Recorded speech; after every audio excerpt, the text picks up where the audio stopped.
sou Rafaela, professora da Rede Municipal daqui do Rio de Janeiro. Sou uma mulher branca, tenho cabelos curtos e escuros, estou usando uma blusa azul.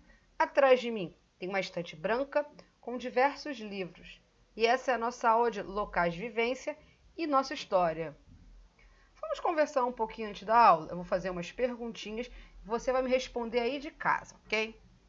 Qual o lugar do seu bairro que você mais gosta de ir?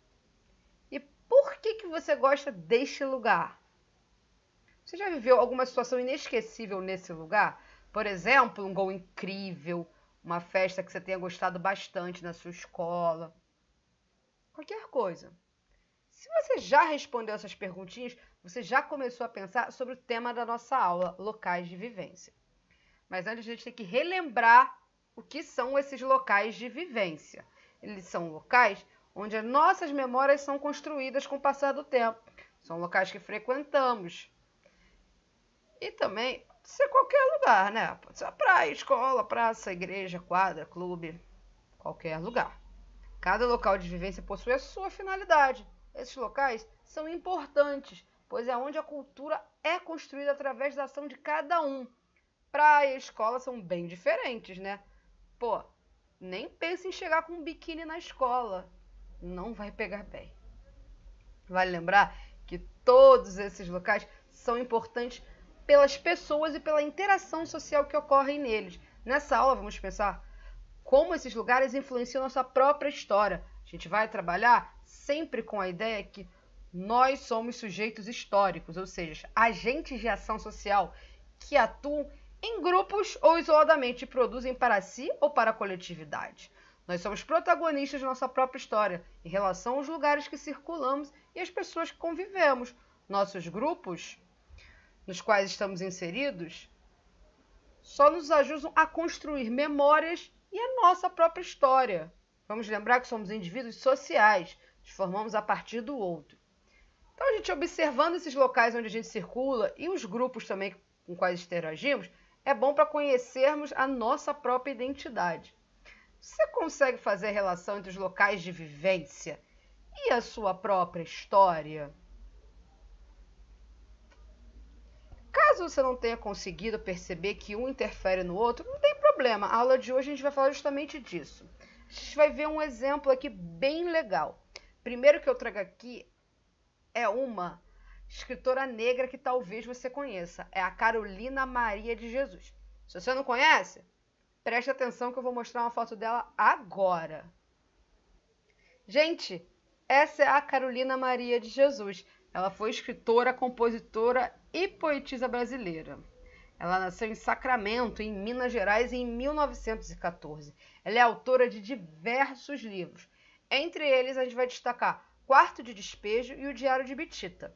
Ela morou na favela do Canindé, em São Paulo. Seus livros contêm muitos depoimentos que mesclam o cotidiano dos moradores dessa favela e seus próprios sentimentos que ela coloca ali em relação à desigualdade que ela é exposta. Bem, óbvio que a história da Carolina não termina por aí, né?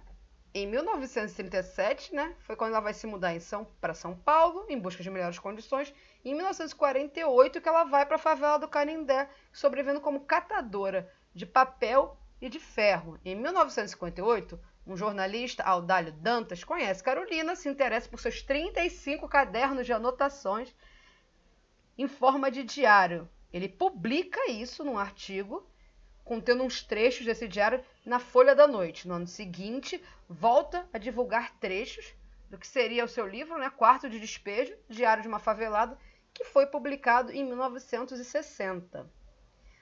Com passagem dos diários, entre 1955 e 60, quando o livro finalmente é publicado. Ele fez um sucesso gigantesco e ele foi traduzido para 14 línguas. Em 2021, esse ano, a Universidade Federal do Rio de Janeiro concedeu o título de doutora honoris causa a Carolina Maria de Jesus. O livro Quarto do Despejo mostra a relação entre ela, né, seu e o local por onde a Carolina andava enquanto ela catava papel e outros objetos. A partir desse lugar é que ela vai se construindo e construindo também a sua identidade, que já vem, inclusive, no próprio nome do livro, Diário de uma Favelada. Vamos ver rapidinho um trechinho do livro para mostrar qual a importância e para a gente conectar essa ideia do local de vivência com a história e a nossa construção como sujeitos? Então, tá aí um pouquinho de trechos de Quarto de Despejo. Vou ler esse aqui primeiro. Aniversário da minha filha Vera Eunice. Eu pretendia comprar um par de sapatos para ela, mas o custo dos gêneros alimentícios nos impede a realização dos nossos desejos. Atualmente, somos escravos do custo de vida. Eu achei um par de sapatos no lixo, lavei, remendei para ela calçar. O segundo trecho de Quarto de Despejo que a gente vai ler também. À noite, enquanto elas pedem socorro, eu tranquilamente no meu barracão ouço valsas vienenses. Enquanto os esposos quebram as tábuas do barracão, eu e meus filhos dormimos sossegados. Não invejo as mulheres casadas da favela que levam vida de escravas indianas. Não casei e não estou descontente. Uma coisa que vale muito aqui falar é a questão do português. Bem, a Carolina, ela não estudou, não se formou na escola, ela tem pouco estudo. Então ela pode ser considerada quase uma autodidata, porque mesmo sem ter esses estudos formais, ela consegue escrever nitidamente um texto de grande qualidade literária.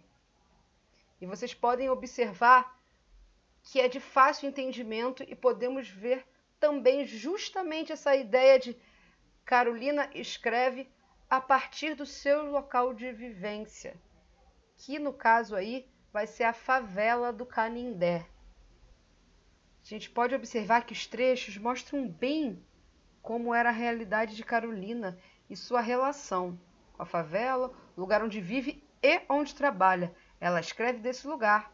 A partir dele, consegue realizar críticas às condições sociais que seu local de vivência é exposto, mostrando como podemos usar a nossa história também como uma forma de resistência e denúncia. Carolina nos mostra também que, para exercermos nosso protagonismo, não precisamos estar em posições prestigiadas de poder. Podemos fazer muito do local onde estamos e com o que nos é oferecido. Vejam que, como eu já falei, ela não estudou tanto. Você pode ver erros de português, erros nas construções dos seus textos. E mesmo assim, isso não vai fazer diferença. Ela consegue traduzir a realidade para quem lê. Você curtiu a Carolina? Bem, eu vou trazer então um outro exemplo de uma outra escritora negra que eu gosto bastante. Ela é a Conceição Evaristo. Vamos também olhar uma foto. Se você conhece a Conceição Evaristo, muito legal. Caso não, problema nenhum. Vamos conhecer a Conceição Evaristo. Gente, tá aí a Conceição Evaristo. Ou melhor, Maria da Conceição Evaristo de Brito. Ela é romancista, contista e poetisa brasileira. Ela nasceu em Belo Horizonte, em Minas Gerais, em 1946.